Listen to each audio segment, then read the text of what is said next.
Preview.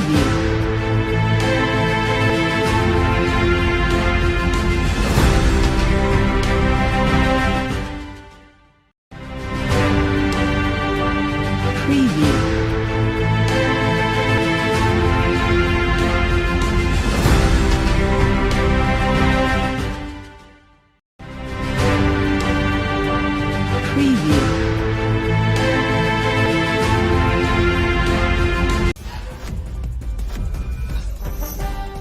Hola, ¿qué tal? Bienvenidos. Esto es Semana. Nos conectamos con ustedes en este 26 de junio para hablarles de un tema que está generando preocupación en todo el territorio nacional y es la seguridad. Y el invitado, el gobernador del departamento de Sucre, Héctor Olimpo Espinosa. Gobernador, bienvenido a Semana. ¿Cómo está? Hola, muy buenas tardes, Diego, a ti, a toda la audiencia de Semana. Gracias por el espacio.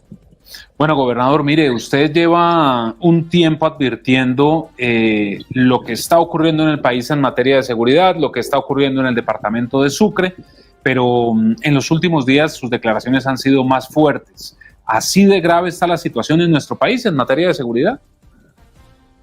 Ven, te cuento lo que pasa en mi departamento y según lo que escucho también en los departamentos vecinos. Yo hace 4 años, Diego, cuando hice campaña, no le tuve que pedir permiso a nadie para ir a ninguna parte. Nunca me encontré un grupo armado que me dijera que tenía que darle algo para poder entrar o pedirle permiso. Eso nunca me pasó. Y tampoco escuché a ningún candidato decirme que les estaba tocando eso. Pero 4 años después, hoy, nos encontramos ante una realidad que es que los señores del Grande Golfo principalmente están pidiéndole plata a varios candidatos para dejarlos hacer política. Y en algunos casos les están pidiendo donaciones en especie, que tienen que darle unas motos, que tienen que darle unos materiales, en fin. Y en zonas muy específicas, como en los Montes de María, en la región de La Mojana. Además de eso, tienen extorsionados a los alcaldes, tienen extorsionados a los directores de hospitales, a todos los contratistas de obra pública, además de los comerciantes, ganaderos y en general. ¿Sí? Eso es un problema, Diego, que se viene exacerbando en los últimos meses. No puedo decir que eso inició en este gobierno del presidente Petro. Esto comenzó a aparecer como algunos primeros síntomas después de la pandemia, pero se ha venido exacerbando en los últimos meses. Todos los días hay más presencia y lo hemos reflejado en varios indicadores. Más presencia, más extorsión, pero además más homicidios. Miren, en mi departamento se me han duplicado los homicidios respecto al año pasado. Nosotros cerramos en el año 2009, 2010, pero ya con 90 y pico homicidios años, y este año llevamos casi 170 homicidios. Vamos a llegar un poco, si seguimos con esta tendencia, vamos a llegar a 300 homicidios, que es supremamente grave para nosotros porque ni en la peor época de la violencia.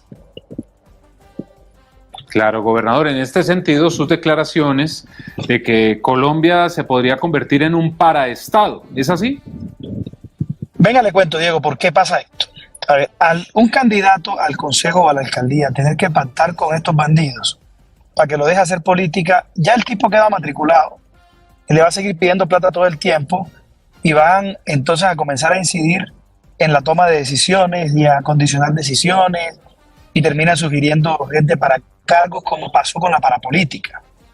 Ahora, y lo grave de esto es que podríamos estar asistiendo a una coyuntura como la que viven en México algunos estados donde el narcotráfico tiene cooptado algunos municipios y algunas entidades territoriales. O peor aún, hablar de un país no solamente latinoamericano, sino un país europeo, en Italia, donde dejaron afincar esas mafias y, por ejemplo, en la región de Sicilia, en la región de Calabria, las mafias terminan incidiendo completamente en el desarrollo de la política. Nosotros no teníamos ese problema, por lo menos en mi región no teníamos ese problema. El problema está comenzando a asomar las narices y como ya lo conocemos, porque nos tocó vivir la parapolítica, tenemos que rechazarlo de manera contundente y denunciarlo. Que si no se toman correctivos en esta materia rápidamente, nos vamos a convertir en un paraestado en lo local, porque estos bandidos van a tener incidencia en las decisiones de los gobiernos locales en adelante a través del constreñimiento de los candidatos. Gobernador, lo que usted nos está contando es muy preocupante y ocurre o se ha denunciado también en el departamento del Meta, en Caquetá, en Nariño, bueno, son muchas regiones, en Antioquia, en Chocó.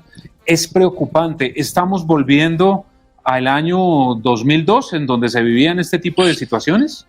Mire, es absolutamente lamentable. Nosotros pensamos que ya habíamos superado esta época, ¿sí? Y se está reeditando esa época. Y esa es la gran preocupación que nosotros tenemos. Podríamos estar regresando después de 20 años de avances a que haya municipios controlados por estos grupos al margen de la ley, por estas bandas criminales, donde los alcaldes tengan que vivir a expensas de ellos, o incluso municipios que ya hay un par en Colombia donde los alcaldes no pueden entrar, que era un tema, una historia que nosotros habíamos superado. ¿Cuál es el motor de todo esto? Digo, finalmente el narcotráfico, ¿sí? ¿Cuál es el motor de todo esto? El narcotráfico. El narcotráfico, y mientras que no se luche de una manera distinta contra el narcotráfico, no vamos a superar esta espiral de violencia que se reedita cada tanto y que hace que fracasen los procesos de paz cada vez que se intentan. Porque no atacamos la base del problema, que es el narcotráfico, que es el que termina alimentando estos grupos que cogen realmente después de la droga como caja menor la extorsión y el Estado. Bueno, y en ese sentido, gobernador, ¿cuál es la recomendación o la petición que usted le hace al presidente Petro? Porque mientras el gobierno habla de la política de paz total, de un cese al fuego, de acercamientos con bandas criminales, con el Clan del Golfo, con las disidencias, pues estos bandidos, estos grupos criminales, lo único que hacen es aprovecharse de la buena voluntad del gobierno y aumentar su actividad delictiva en todo el país. ¿Qué le pide usted al presidente Petro? Diego, a ver, el presidente tiene que apersonarse de esto, ¿sí? Tiene que apersonarse, digamos, nosotros hemos recibido una atención buena dentro de defensa y del alto mando que nos han escuchado. De hecho, este fin de semana tuvimos un taller con ellos. A mí me visitó el ministro de Defensa, se asumieron unos compromisos que se vienen cumpliendo. El general Salamanca también me visitó y hay unos compromisos y hemos mejorado mucho las capacidades en el territorio. Pero le cuento, Diego, lo siguiente. Esto requiere realmente liderazgo de personal del presidente, tanto en las comunicaciones como en la gerencia de la política de seguridad. Es muy importante el liderazgo del presidente en esto y que el presidente pueda escuchar de primera mano todas estas preocupaciones y que sea él quien se lo transmita al comisionado de paz, que es el que está en diálogo con estos bandidos, a ver si se logra algo en esos diálogos de tal manera que esa gente deje de meterse en las elecciones, que dejen de estar manoseando el Estado local. Y eso por un lado, digamos, que el presidente se persona, y por otro lado, la lucha contra el narcotráfico, Diego, está planteada es un fracaso, un absoluto fracaso. ¿Por qué? Porque aquí nosotros pasamos de tener entre 50 y 60 mil hectáreas en el año 2010 a tener casi 300 mil hectáreas en el año 2023. Tenemos además una variedad que produce 4.5 veces al año una cosecha, cuando en el año 2010 era una cosecha año. Solamente ahí hay 25% más de producción de hoja de coca, y me dicen que la transformación es más eficiente hoy. Yo no sé, debemos estar produciendo 30 o 40 veces más coca que hace 10 años, entonces tenemos menos policías, menos soldados y más drogas. Es un panorama desolador. Si nosotros no atacamos con determinación los cultivos ilícitos, que hay que fumigarlos, porque lo único que ha demostrado eficacia es la fumigación, el resto, la sustitución voluntaria o la erradicación manual han demostrado ser un fracaso, no vamos a poder resolver este problema. Ahora, que el presidente tiene un cambio de enfoque, hay cosas del cambio de enfoque con las que yo estoy de acuerdo, pero eso requiere unas medidas legislativas y unas medidas administrativas y en materia de regulación que nos vamos a demorar mucho tiempo en tomarlo. Mientras que esto tenga las provisiones que hoy tiene la norma, hay que atacarlo con mucha determinación, porque es el principal motor de la violencia, es el principal motor de esta oleada de inseguridad y de extorsiones y de homicidios que hay en nuestro territorio. Sí, bueno, pues gobernador, estaremos atentos. Entonces, nos dice que el gobierno está haciendo o intentando mejor tomar el control de las zonas, pero lo cierto es que por ahora estas bandas criminales están reinando en muchos lugares del país y esto sí es lamentable y en medio de las elecciones. Gobernador, estamos a 4 meses de las elecciones. ¿Cree que puede haber unas elecciones tranquilas? Hombre, yo pienso que va a haber una tranquilidad aparente en el sentido de que la gente pueda ir a votar y todo, pero la intranquilidad no es que la gente pueda ir a votar o no pueda ir a votar, la intranquilidad es que la gente no pueda ir a votar libre y la tranquilidad es que la gente pueda ir a votar libre y que los candidatos puedan hacer campaña libremente sin tener que pedirle permiso a esta gente o darles plata para poder hacer política o llegar a hacer acuerdo con ellos. Ese es un tema principalísimo de la mesa, esa de diálogo que tienen con el comisionado de paz. Ese es un tema principalísimo. Nosotros no podemos jugar estas elecciones simplemente porque la gente pudo salir a votar o no. ¿En qué condiciones salió la gente a votar? Esa es la gran incógnita de estas elecciones y el gran reto que tenemos nosotros como Estado. Hoy en día se vienen haciendo esfuerzos, pero los esfuerzos son absolutamente ineficaces. Y finalmente, gobernador, las fuerzas militares están debilitadas, digámoslo así, porque para nadie es un secreto que nuestras fuerzas militares son las mejores del mundo, pero estamos viendo que el accionar delincuencial de todos estos criminales pues está en aumento.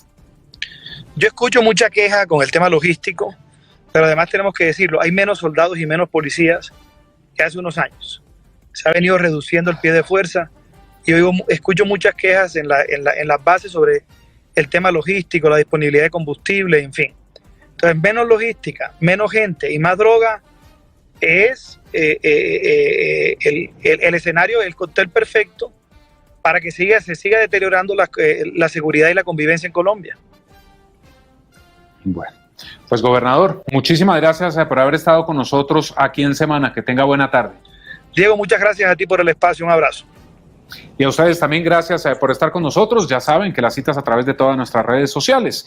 Ingresen a www.semana.com para tener detalles de lo que ocurre en Colombia y en todo el mundo. Que estén muy bien. Si no puedes aportar económicamente al canal, suscríbete, comenta y comparte. Esto ayudará mucho a seguir informando.